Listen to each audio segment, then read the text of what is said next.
Good morning, good afternoon, or good evening. It depends wherever you are located. Hope you guys are doing good. It's me, Urban Girl 23 again. I hope you guys watched the last few episodes, and today I will wrap up the video with top of George Washington in the Mount Vernon. So let's explore the place.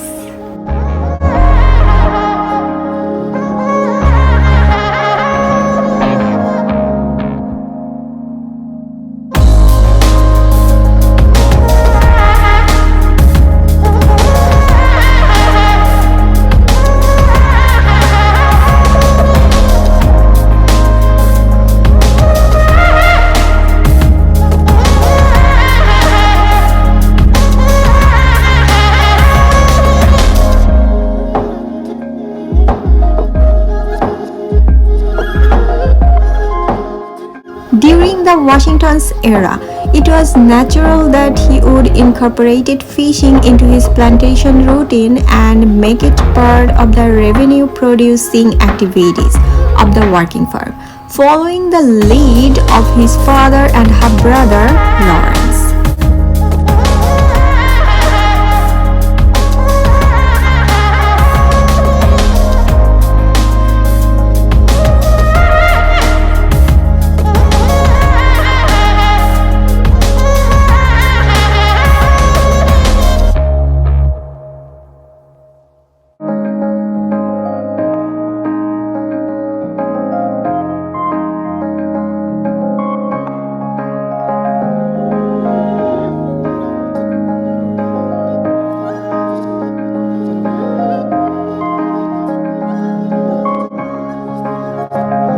We all know that pioneer is the definition of the uniqueness, and George Washington attempted to make his farm unique.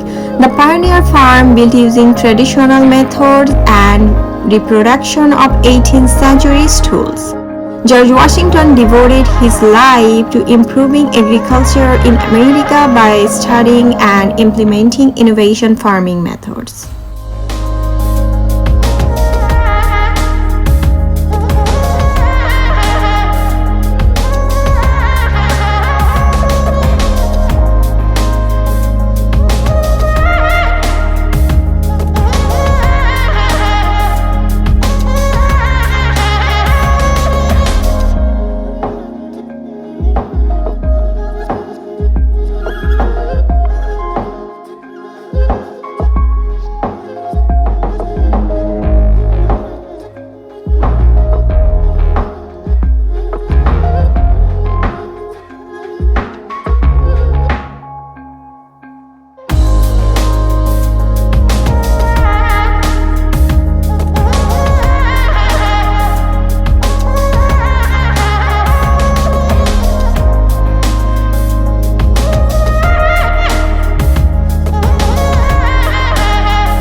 The new barn was to perform the same function as the English-style barns which Washington had been studying for many years. Washington tried to improve the efficiency of this basic trading process and simultaneously reduced opportunity for theft. The barn included a trading floor located on the second floor of a two-story structure that the horses could access via an instant ramp. Washington conceived of the innovation of leaving spaces between the floorboards so that the heads of grain, once separated from the straw, would fall through to a granary below. There could be temporarily stored in a central octagonal structure, then winnowed and sent to the mill.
cabin represent dwelling inhabited by enslaved people who worked on Washington's outlying farms.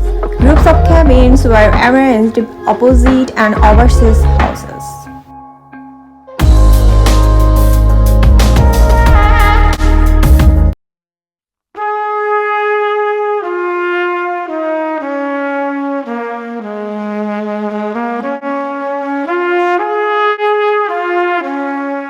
Now we are approaching the Washington's tomb with silence and respect.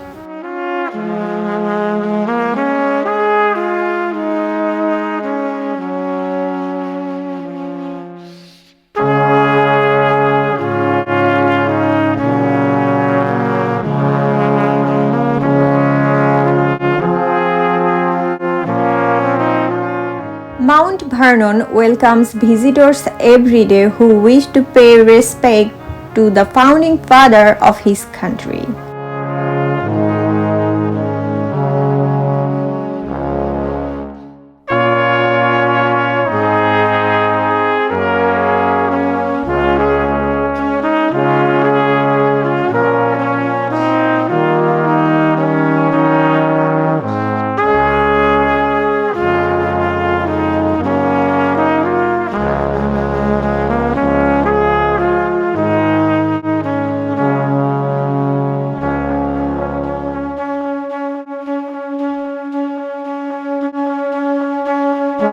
This is the final resting place for George and Martha Washington and a number of family members.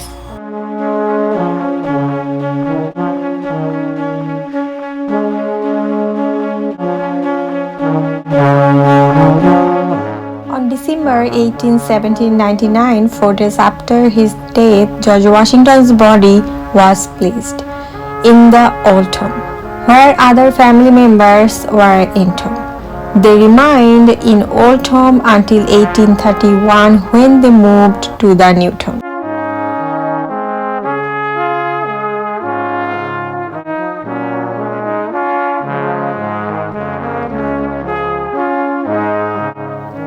In 1799, this estate was home to a community of 317 enslaved men, women, and children who had no choice but to live here.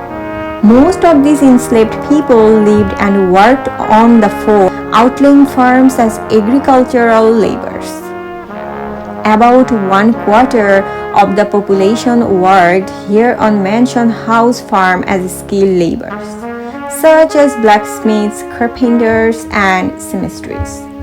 In this will, Washington provided for the freedom of the 123 individuals he owned.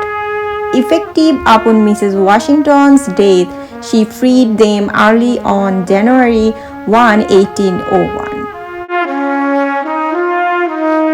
The slave memorial at Mount Vernon was designed by students attending the architectural school at Howard University. It was dedicated and open to the public on September 21, 1983. FYI, Howard University is a private and research black university in Washington, D.C. This university was built for black people so they can get proper education. The memorial is located approximately 50 yards southeast of George and Martha Washington tomb.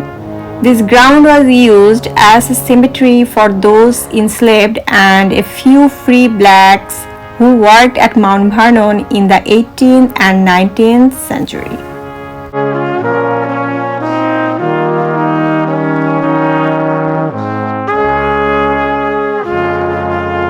Well, my lovely viewers, I attempt to show each and every details about the place, and I am hoping you guys learned something today or last couple of weeks. As always, my humble request, please share your comments and what you would like to see, so I will plan accordingly to capture in my camera to share with you guys. As always, thank you for staying with me and your true support. Allah Hafiz.